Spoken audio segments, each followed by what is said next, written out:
Huh? Yeah. Back her out of here and set it in the back of the truck and off to the shop it goes. Well, I've mentioned it in a video or two, but didn't talk about it in detail, but Rosie has a final drive out. It's the one here on this side. And it's been weak for years. I've always noticed that, you know, if I'm driving a long distance in a straight line, it would track to this side, which told you that the other side is pushing a little harder.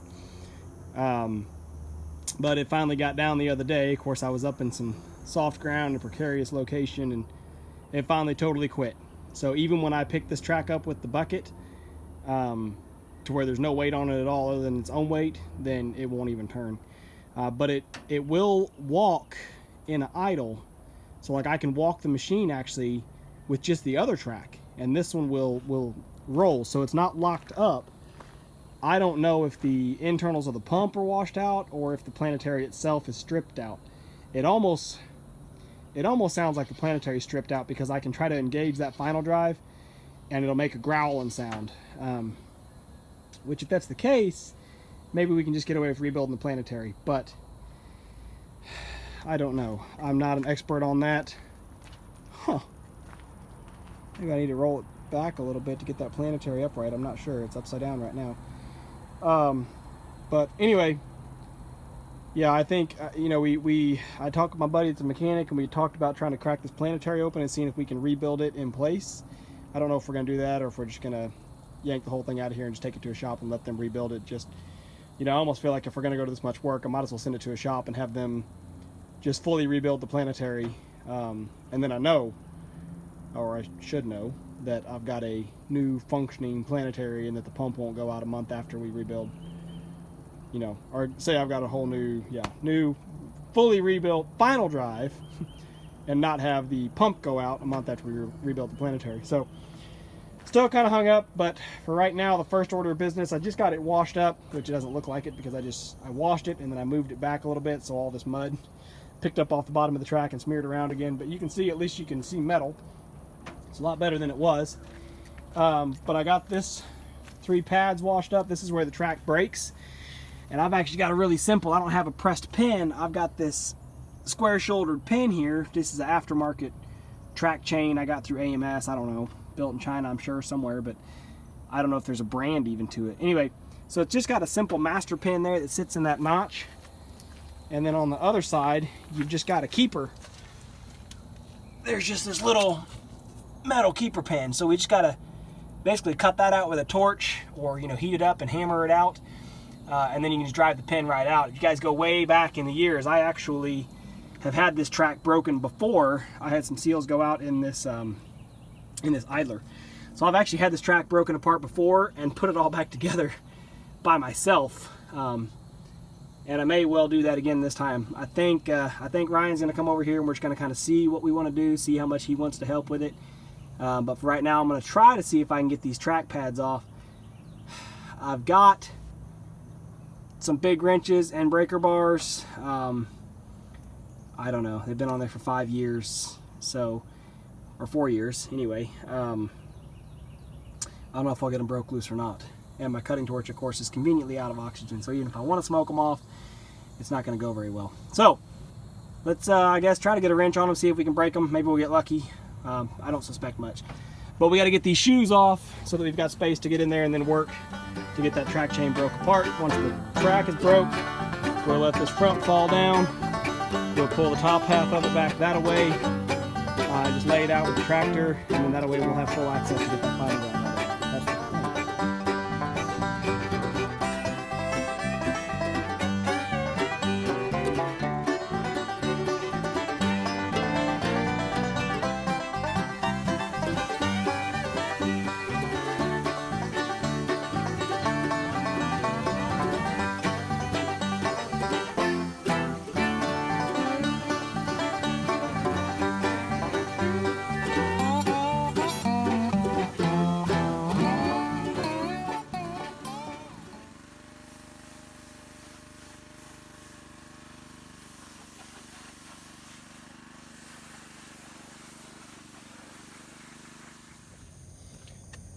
Okay, so here's the deal.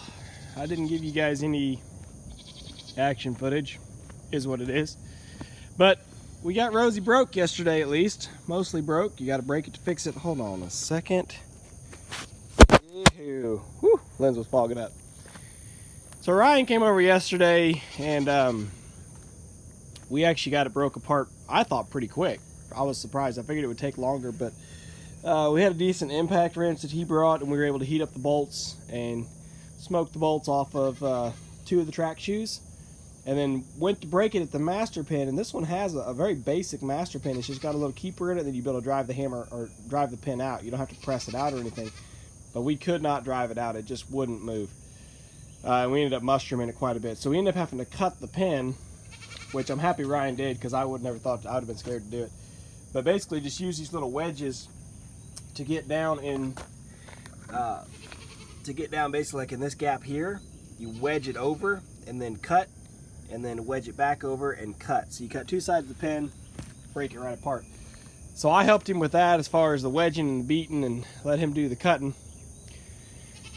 And then we got the track laid over. So to lay it over, we just drove the machine backwards and let it unroll itself, basically, until it flopped out, which that part was easy enough. The part of setting it up, putting it back together, might be a little bit more difficult, but we'll see. We'll use the bucket of the excavator with you know, some chains or straps or whatever, and try to flip it back up and over. It's not undoable. Do it all the time.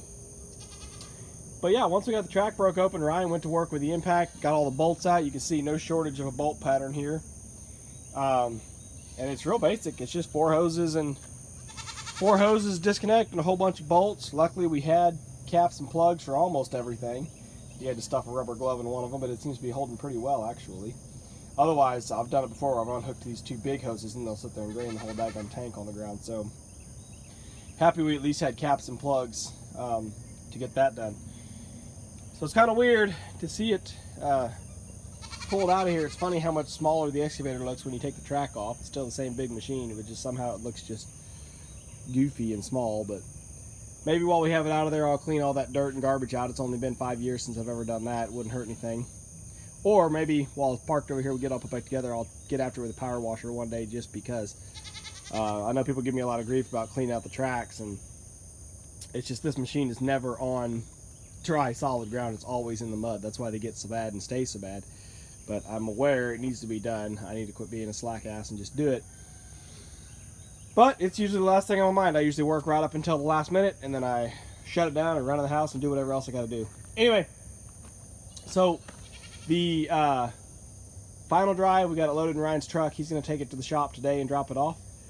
And the other thing we got to do while it's out is this idler, the piston on it rotated around, so you should be able to reach in through this hole and grease your idler to tighten it up. But the greaser got turned around and is on the back side somehow.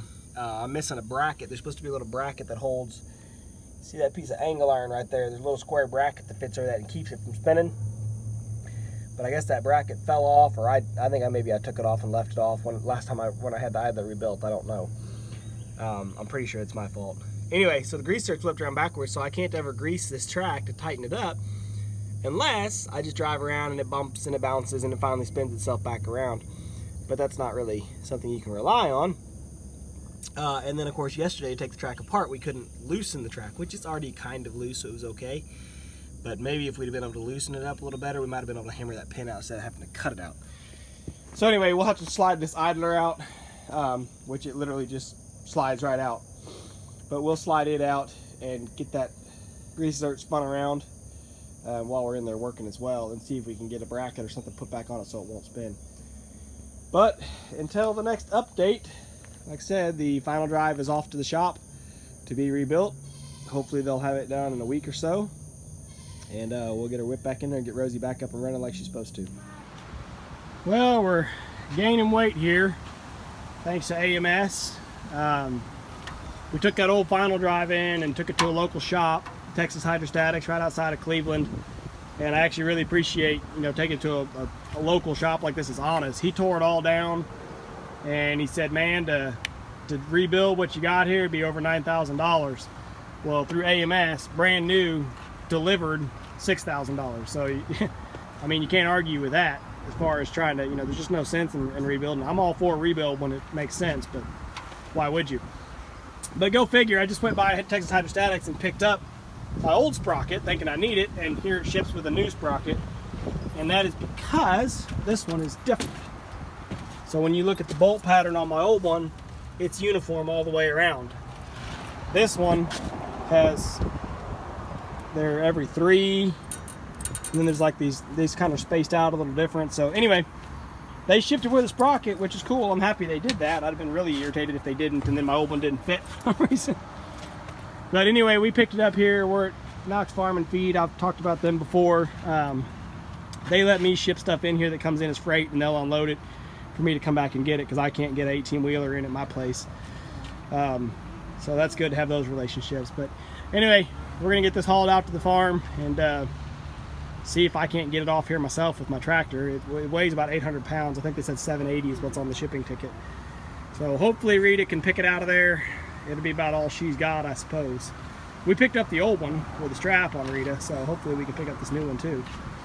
Yeah, that's about all there is for that.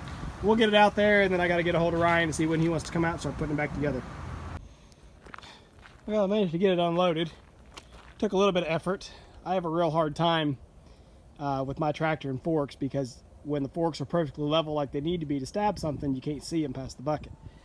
So it takes a lot of back and forth. Well, then the other issue was we had it slid all the way up into the middle of the truck so that it was on top of the axle.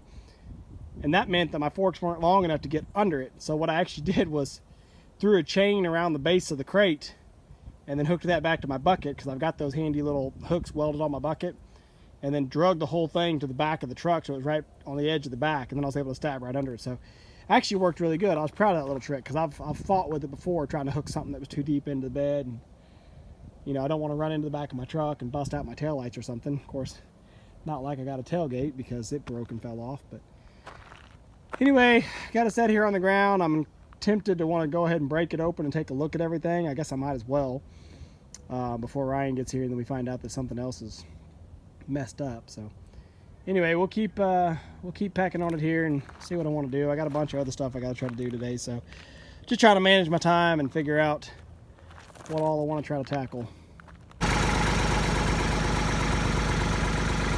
That's the cleanest you guys will ever see that undercarriage.